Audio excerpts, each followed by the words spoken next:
Princess of Wales pledged herself to serve her country and her people, and to maintain the precious principles of constitutional government which lie at the heart of our nation.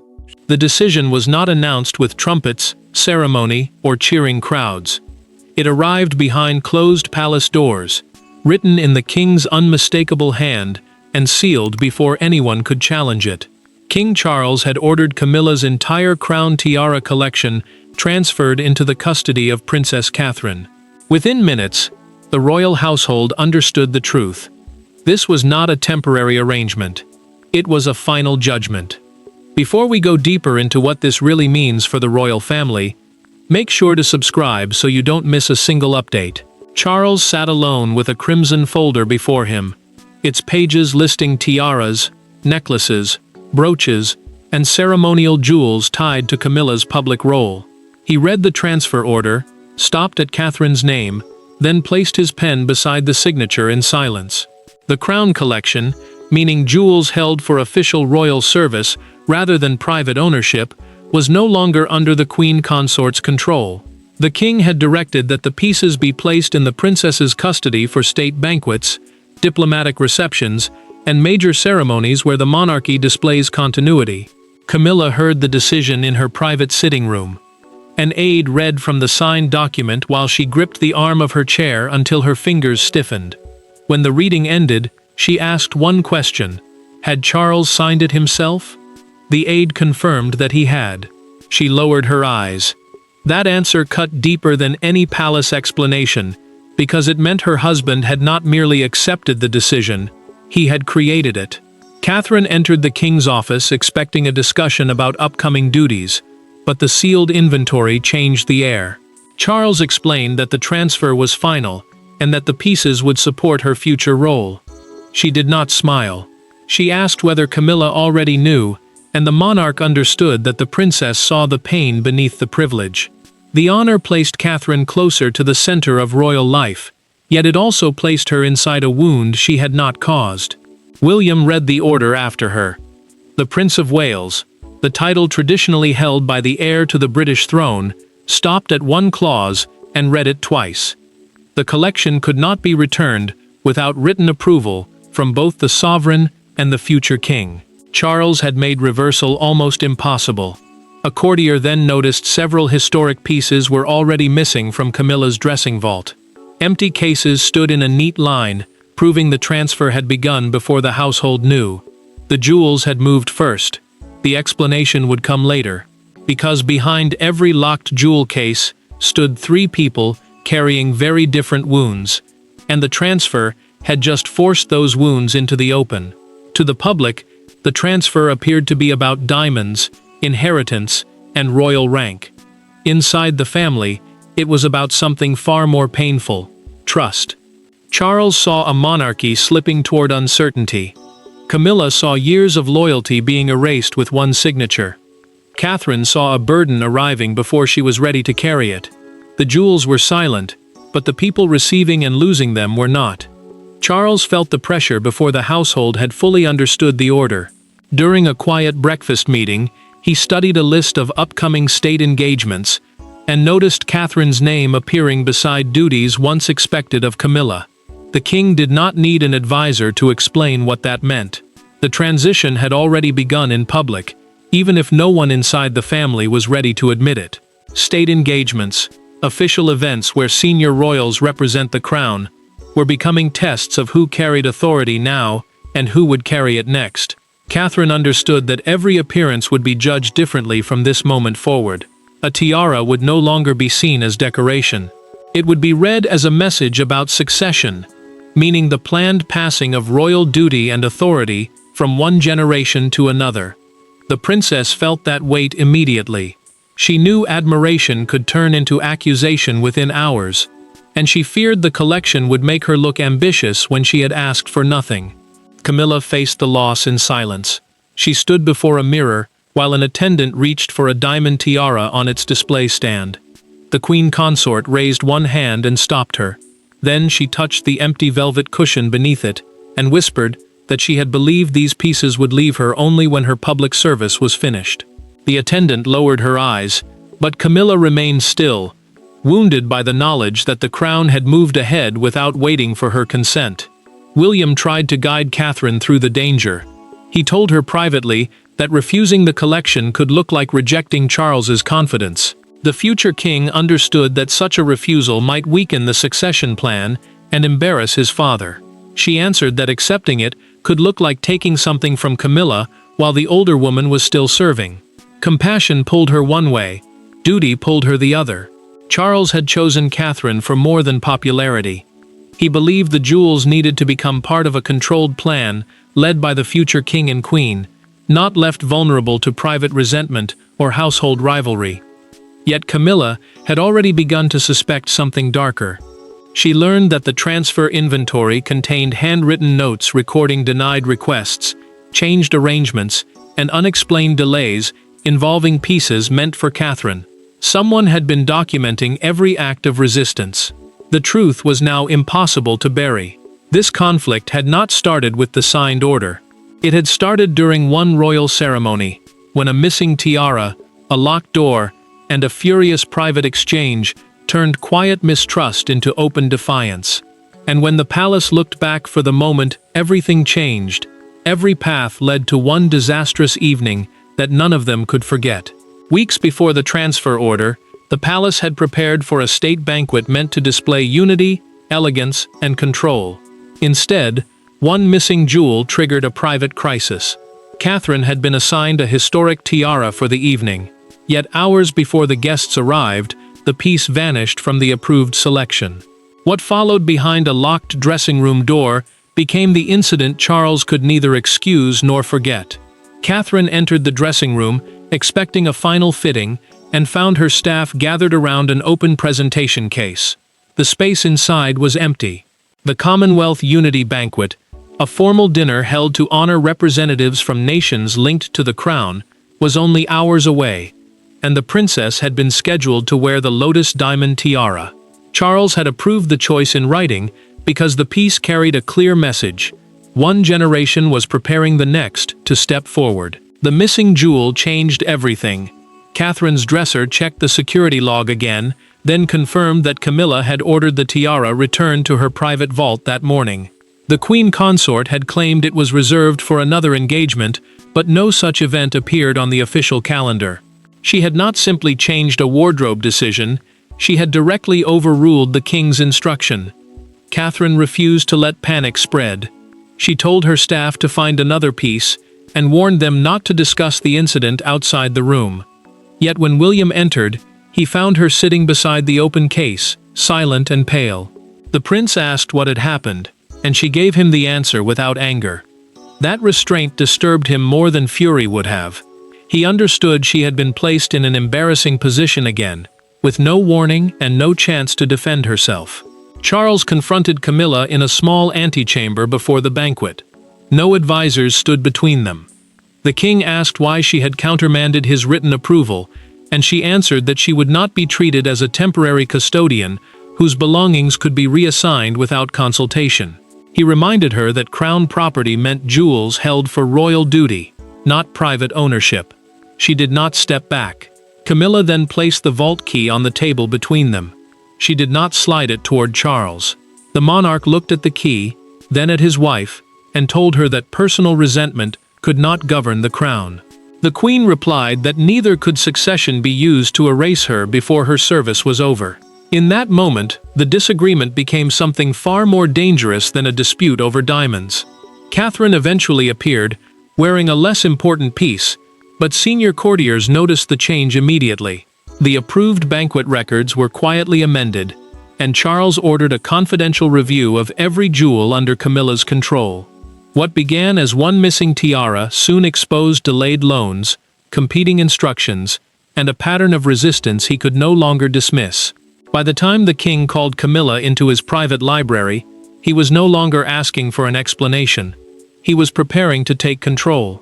The library door closed without an aide, secretary, or witness remaining inside.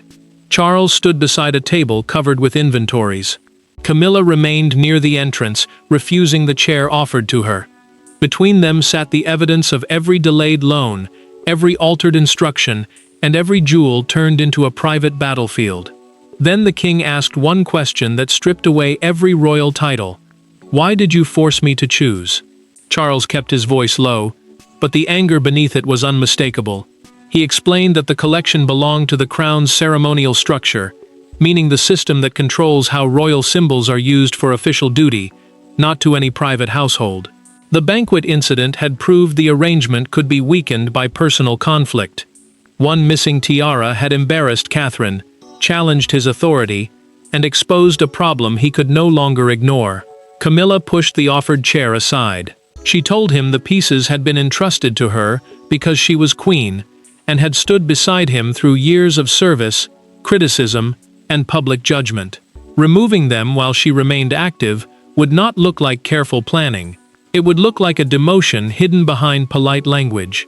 The queen consort believed the palace was preparing to erase her before her role had truly ended, and she wanted her husband to admit it. The king refused to soften the truth. Camilla told him that Catherine had never asked for the jewels, but Charles answered that the princess's restraint was exactly why he trusted her with them. The words landed hard. She stepped back, wounded not by Catherine's name alone, but by the comparison behind it.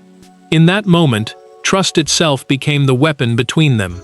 Camilla then accused him of rewarding William and his wife whenever criticism reached the palace gates. She said the future king and queen were being protected, while she was made to carry every failure. Charles struggled to remain calm. He told her this was not about affection, popularity, or punishment. It was about making sure no future engagement could be disrupted, because one person refused to release a crown jewel.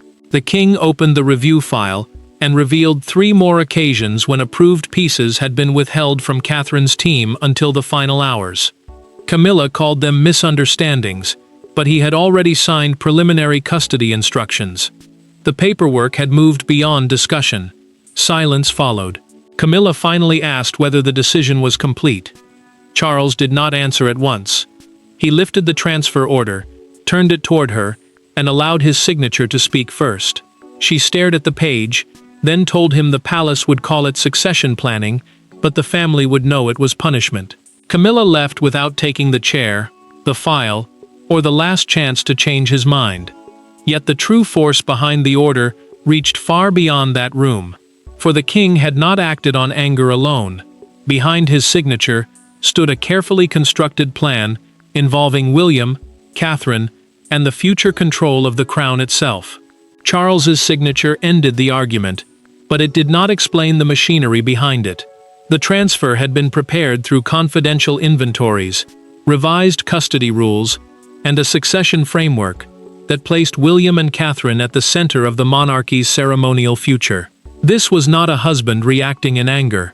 It was a king rebuilding control, and ensuring that no private household could again stand between the crown and its chosen heirs. Charles moved quickly once the order was signed. He created a new custodial structure, a system deciding who could manage, approve, and release ceremonial jewels used for official royal duties. Under that arrangement, major pieces would pass through the sovereign's office and the Prince of Wales's household before they could be worn, loaned, or moved. Catherine would have access for state occasions, but no royal would again be able to treat crown property as a private collection. William understood the weight of that change the moment he read the final framework. The prince saw that his written agreement would now be required before significant items could be reassigned. That power made him more than an observer.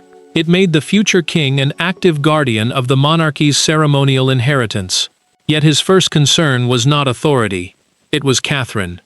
William told Charles that he did not want his wife blamed for a decision she had never requested.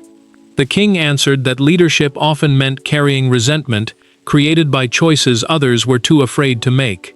He reminded his son that uncertainty had already damaged trust and embarrassed the family. The future could not depend on whether one household chose to cooperate. Catherine faced that burden when the royal collection curator arrived beside the sealed cases. She asked that none of the pieces be displayed in her rooms and insisted they remain locked until an official duty required them. The princess would not turn Camilla's loss into a private celebration. Her restraint impressed the curator, but it also showed how deeply she feared becoming the symbol of another woman's humiliation. The order carried another secret. A private schedule listed the tiaras that would eventually become permanently associated with Catherine.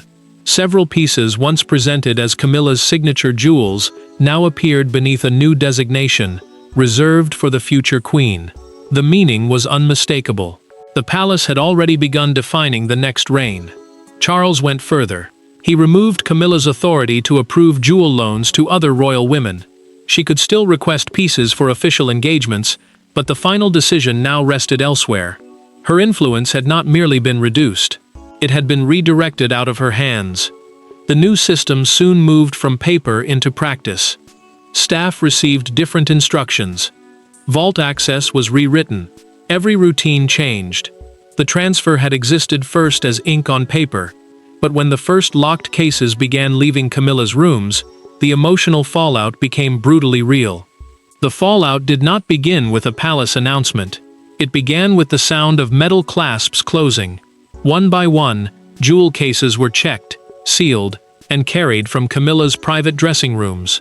No raised voices followed them down the corridor. No one attempted to stop the transfer. Yet when the final case disappeared through the doorway, the queen was left staring at an empty cabinet that said more than any public statement could. Palace staff moved quickly under Charles's order. Access codes were changed, custody ledgers were rewritten, and the crown curator personally supervised every case. A custody ledger is the official record showing where royal property is kept, who controls it, and when it changes hands. The king wanted no accusation of theft, punishment, or secret removal.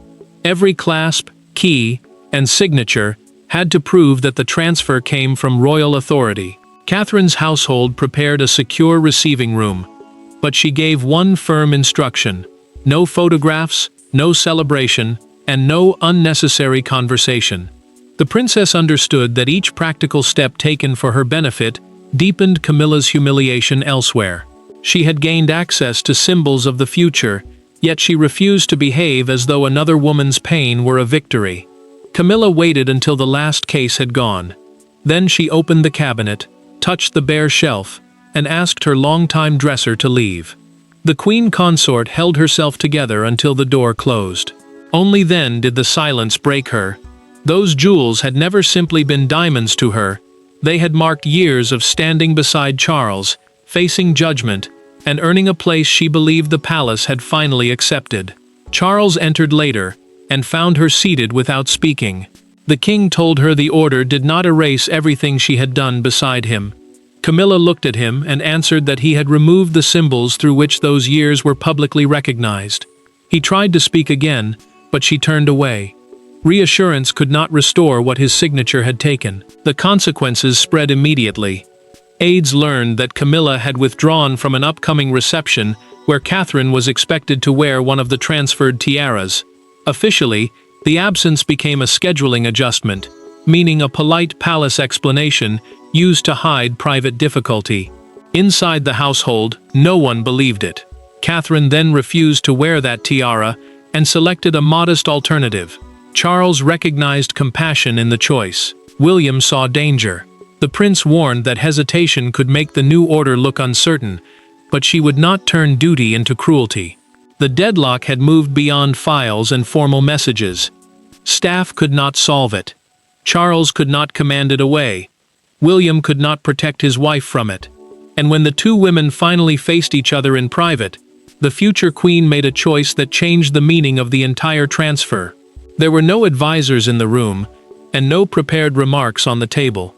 Catherine arrived, carrying neither a document nor a jewel case. Camilla waited beside the window, guarded and exhausted, expecting either an apology or a declaration of victory. Instead, the princess placed one handwritten list between them and said she would not wear a single transferred tiara until they had spoken honestly about what the collection now represented. Catherine had requested the meeting herself. She refused to let their relationship be reduced to notes passed through courtiers, and she chose a small sitting room away from the state apartments. Those are the formal palace rooms used for official ceremonies and royal business, but she wanted no titles, staff, or polished language standing between them now. Camilla noticed the choice immediately. For the first time since the order, the queen understood that this conversation belonged only to the two women most wounded by it. Catherine opened the handwritten list. It named the major jewels transferred under Charles's command, but several had been marked beside Camilla's name. The princess proposed that she continue wearing those pieces at selected engagements under the new custodial rules, the system controlling who could approve and release crown property. She was not offering ownership back. She was offering dignity. Camilla's face hardened. She asked whether Catherine was trying to make the transfer appear less cruel, or whether the offer was simply another way to show how much power had changed hands. The princess did not retreat. She said she could not reverse the king's decision, but she could decide whether accepting authority required humiliating another woman. The queen heard no triumph in her voice, and that absence unsettled her. Catherine then admitted that the banquet incident had embarrassed her deeply. She had felt exposed, powerless, and deliberately undermined. Yet she had never asked Charles to punish Camilla, nor had she secretly campaigned for control of the collection. The queen's expression changed. For weeks, she had believed the princess's silence concealed ambition. Now she understood it had concealed restraint. Camilla finally revealed the truth through their private conversation. She said her resistance had grown from fear that every symbol attached to her would be reassigned while she was still serving. She admitted the missing tiara had been withheld deliberately, but insisted it was panic, not a calculated attack on Catherine. The confession did not erase the damage, but it stripped away the final lie between them. Silence settled. Then Camilla took the list, circled one tiara, and pushed it back across the table. She told Catherine it should be the first piece she wore under the new arrangement. The gesture restored no authority, yet it changed surrender into acceptance. What had been settled in whispers was about to explode across front pages, and the first public image would determine whether Britain saw betrayal, succession, or reconciliation. By sunrise, the secret was no longer contained by palace walls. The transfer dominated broadcasts, newspaper columns, and crowds gathered outside royal gates. Some called it a calculated humiliation. Others saw the clearest sign yet that Catherine's future role had begun. But one image silenced the loudest speculation. Catherine arriving for a state reception wearing the tiara Camilla had personally selected during their private meeting. The palace confirmed that custodial responsibility for the crown tiara collection had moved to Catherine as part of long-term ceremonial planning. That phrase meant the jewels would now be managed for future official duties, rather than left under one royal household's personal control. The statement avoided every reference to the banquet dispute, but its wording left no doubt. The transfer was permanent, and the princess had become the central guardian of the collection. Broadcasters called it the biggest visible shift in royal hierarchy since Charles became king. Royal hierarchy is the order of rank, duty, and influence inside the monarchy, and commentators quickly focused on what the decision revealed. William and his wife were moving closer to the center of power. Camilla, meanwhile, had lost control over symbols once tied closely to her queenship. What had begun in private now looked like a public transfer of authority. Charles watched the morning coverage alone. The king remained convinced the order was necessary, yet pain crossed his face when presenters described it as a marital rupture. He had acted to protect the future of the crown, but the public saw a husband stripping power from his wife. Every headline turned his constitutional decision into a judgment on Camilla, and he knew she would carry that humiliation into the evening. Camilla prepared for the state reception under unbearable scrutiny. The queen consort understood that every expression would be examined for anger, defeat, or resentment. Before leaving, she paused beside the tiara chosen for herself and told her dresser that she would not allow the night to become a spectacle of bitterness. She had lost control of the collection, but she would not surrender her dignity with it. Outside Buckingham Palace, a crowd gathered beneath a newspaper billboard carrying the headline, "Catherine receives the crown jewels. Camilla's era ends." One woman held up two photographs. Camilla, wearing the historic tiara years earlier, and Catherine arriving in it that evening. The comparison captured the public mood more powerfully than any broadcast. Catherine entered wearing the piece selected during their private meeting. Camilla stood beside Charles and watched her approach. Then the Queen gave the princess one deliberate nod. Cameras caught the gesture, and the meaning shifted instantly. Revenge became restraint. Defeat became acceptance. Succession became reconciliation. When the flashes faded and the palace doors closed again, only one verdict remained. The jewels had changed hands, but the true transfer had been one of responsibility. In the end, the order was never truly about possession. Camilla could wear diamonds without owning their future. Catherine could receive a collection without celebrating another woman's loss. Charles could sign a command without escaping its emotional cost. The transfer became final, because the monarchy had reached a moment when affection, marriage, and personal history could no longer be allowed to blur the line of succession. Charles had established Catherine as the principal guardian and future wearer of the crown's most important ceremonial tiaras. A ceremonial collection means jewels reserved for official royal duties, state occasions, and moments that represent the monarchy before the nation. The king's decision made one truth unmistakable: these pieces would now serve the next reign rather than remain tied indefinitely to Camilla's household. William accepted that the change brought scrutiny as well as privilege. In a final private conversation, he told Catherine that receiving the collection did not make her ready to become queen. The prince said the dignity with which she had handled Camilla's pain was what proved she was prepared. She had been given authority, but she had refused to use it as a weapon. Camilla did not regain control, and Charles did not reverse the order. Yet the queen consort recovered something the document could not grant or remove. By choosing the first transferred tiara Catherine wore, and standing beside her without public hostility, she reclaimed a measure of dignity. Her influence had changed, but she would not allow bitterness to define her final place in the story. Catherine did not emerge as a conqueror. She accepted the jewels as a duty, and kept pieces closely associated with Camilla, available for approved engagements. The princess understood that succession, the passing of responsibility from one royal generation to the next, did not need to become an act of cruelty. Her restraint protected the future without humiliating the present. Charles paid the highest private price. By removing the collection from his wife's control, he proved that the crown's future had to come before domestic peace. The banquet dispute, the library confrontation, and the silent removal of the jewel cases became parts of one irreversible shift. Camilla's control had ended. Catherine's stewardship had begun. The final verdict was clear. This was neither Camilla's total rejection nor Catherine's personal triumph. It was the monarchy choosing continuity over possession, discipline over resentment, and an ordered future over private rivalry. Charles wounded his wife, burdened his daughter-in-law, and strengthened the succession. But he also forced all three to confront the true cost of royal service. The cases were locked, the signatures were complete, and the crown had delivered its final answer. Camilla had guarded the jewels of the present, but Catherine would carry them into the future. Thanks for watching. Please don't forget to like and subscribe, and we will see you in next one.